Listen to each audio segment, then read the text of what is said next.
دنیا کی کوئی طاقت ہمیں مٹا نہیں سکتی جب ہم اپنے ایمان پر مضبوط ہوں. دنیا کی کوئی طاقت ہمیں برباد نہیں کر سکتی جب ہم اپنے ایمان پر باقی ہوں. ہمارے ایمان میں خلل ہو دوستو، معمولی پھوک کی صحیح جو ہمیں تباہ و برباد کر کے رکھ سکتی ہے. ہم آتش سوزاں میں بھی حق بات کہیں گے، ہم آتش سوزاں میں بھی حق بات کہیں گے، کندن کی طرح دہر میں تابندہ رہیں گے. تاریخ بتاتی ہے کہ ہر دور ستم میں ہم زندہ تھے، ہم زندہ ہیں، ہم زندہ رہیں گے. اسلام پر عمل کرنے کی ضرورت ہے دوستو. جیسی جیسی مخالفتیں بڑھتی جاتی ہیں، مسلمانوں کے خلاف پلاننگ اور سازشیں اور مکاریاں کی جا رہی ہیں، خصوصاً ہندوستان میں، اور موجودہ حکومت کی ریشہ دلانیاں اور موجودہ حکومت کی مکاریاں اسلام اور مسلمانوں کے سلسلے میں، یہ ساری باتیں ہمارے سامنے واضح ہیں دوستو. ایسی نازک صورتحال میں صرف ہمیں افسوس کرنے کی ضرورت نہیں اور ہمیں مایوس ہونے کی ضرورت نہیں، بلکہ ہمیں اپنے ایمان پر باقی رہنے کی کوشش کرنی چاہیے. ایمان پر کیسے باقی رہیں؟ یہ صحابہ کرام رضوان اللہ علیہم اجمعین جیسے ایمان پر باقی رہے، آزمائشوں کا سامنا کیا، مصائب کا سامنا کیا، فتنوں کا مقابلہ کیا، مصیبت گھڑیاں ان کی زندگی میں آئیں، لیکن کبھی بھی اپنے ایمان کا انہوں نے سودا نہ کیا. کبھی بھی اللہ سے ان کا جو تعلق تھا، اللہ سے ان کا جو رشتہ تھا، اس میں ذرہ برابر بھی کمی نہیں آئی. اسی لیے اللہ نے قرآن مجید میں ان صحابہ کے بارے میں فرمایا فَإِنْ آمَنُوا بِمِثْلِ مَا آمَنْتُمْ بِهِ فَقَدِ اهْتَدَوْا. اگر تم ہدایت پانا چاہتے ہو، اگر تم صحیح راستے پر آنا چاہتے ہو، یہ صحابہ کرام جیسے ایمان لائے ویسا اگر تمہارا ایمان ہو جائے تو سمجھ لیجئے تم ہدایت پر آ گئے. تو صحابہ کرام رضوان اللہ علیہ اجمعین کا ایمان اپنے اندر پیدا کرنے کی ضرورت ہے، ایمان پر ثابت قدم رہنے کی ضرورت ہے، اور اسلامی تعلیمات پر عمل کرنے کی ضرورت ہے. اور خصوصاً میں خواتین سے گزارش کرتا ہوں، یاد رکھیں کہ ماحول بنتا بھی ہے بگڑتا بھی ہے عورت سے. دوست ماحول بنتا بھی ہے بگڑتا بھی ہے عورت سے.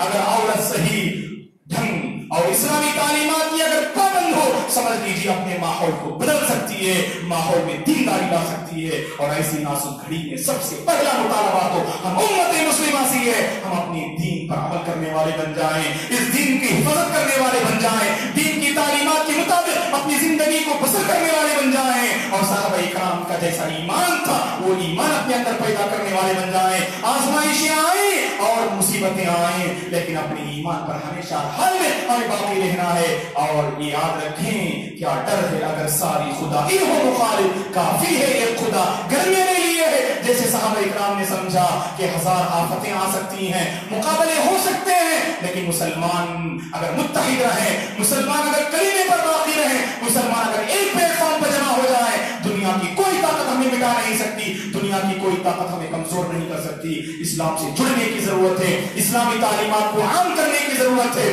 اللہ سے اپنا رشتہ مضبوط کرنے کی ضرورت ہے، اور اپنے ایمان کا جائزہ لینے کی ضرورت ہے، اور اسلام کی تعلیمات کے مطابق اپنی زندگی کو بسر کرنے کی ضرورت ہے. اللہ تبارک و تعالیٰ سے دعا ہے کہ اللہ تبارک و تعالیٰ ہم میں سے ہر ایک کو زندگی کی آخری سانس تک کلمے پر باقی رہنے کی توفیق عطا فرمائے. شرائع اسلام، تعلیمات اسلام کو اپنانے کی اللہ ہمیں توفیق عطا فرمائے. زندگی کے ہر معاملے میں اللہ کے نبی کو اپنا آئیڈیل اور نمونہ تسلیم کرتے ہوئے زندگی بسر کرنے کی رب العالمین ہمیں توفیق عطا فرمائے. جب تک ہمیں اس دنیا میں باقی رکھے، اسلام پر باقی رکھے، ایمان پر باقی رکھے، بھلائی پر باقی رکھے، اور جب ہمارا خاتمہ ہو نیکی پر ہمارا خاتمہ ہو، بھلائی پر ہمارا خاتمہ ہو. مکاروں کی مکاری سے اللہ ہماری حفاظت فرمائے، ظالموں کے ظلم سے اللہ ہماری حفاظت فرمائے، موجودہ حکومت کی ظالمانہ رویوں سے اللہ تبارک و تعالی خصوصاً ہندوستان کی امت مسلمہ کی اللہ تعالی حفاظت فرمائے. آمین. اقول قولی ھذا واستغفر اللہ لی ولکم ولسائر المسلمین من کل ذنب فاستغفروہ انہ هو الغفور الرحیم.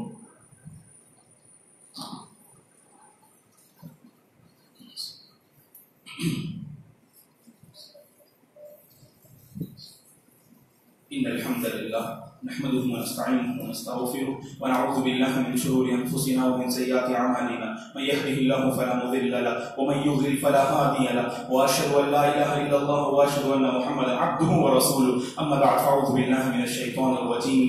بسم الله الرحمن الرحيم. إن الله وملائكته يصلون على النبي يا أيها الذين آمنوا صلوا عليه وسلموا تسليما. اللهم صل على محمد وعلى آل محمد كما صليت على إبراهيم وعلى آل إبراهيم إنك حميد مجيد. اللهم بارك على محمد وعلى آل محمد كما باركت على إبراهيم وعلى آل إبراهيم إنك حميد مجيد. اللهم أعز الإسلام والمسلمين وأذل الشرك والمشركين. ربنا لا تزغ قلوبنا بعد إذ هديتنا وهب لنا من لدنك رحمة إنك أنت الوهاب. اللهم آت نفوسنا تقواها وزكها أنت خير من زكاها، أنت وليها ومولاها. اللهم أصلح أحوال المسلمين في الهند، اللهم أصلح أحوال المسلمين في كل مكان يا رب العالمين. اللهم ارحم موتانا وموتى المسلمين، اللهم ارحم موتانا وموتى المسلمين، اللهم اشف مرضانا ومرضى المسلمين. اللهم إنا نسألك الهدى والتقى والعفاف والغنى. عباد الله رحمني ورحمكم الله، أعوذ بالله من الشيطان الرجيم. إن الله يأمر بالعدل والإحسان وإيتاء ذي القربى وينهى عن الفحشاء والمنكر والبغي يعظكم لعلكم تذكرون. اذكروا الله العظيم يذكركم، وذكر الله تعالى أكبر، والله يعلم ما تصنعون.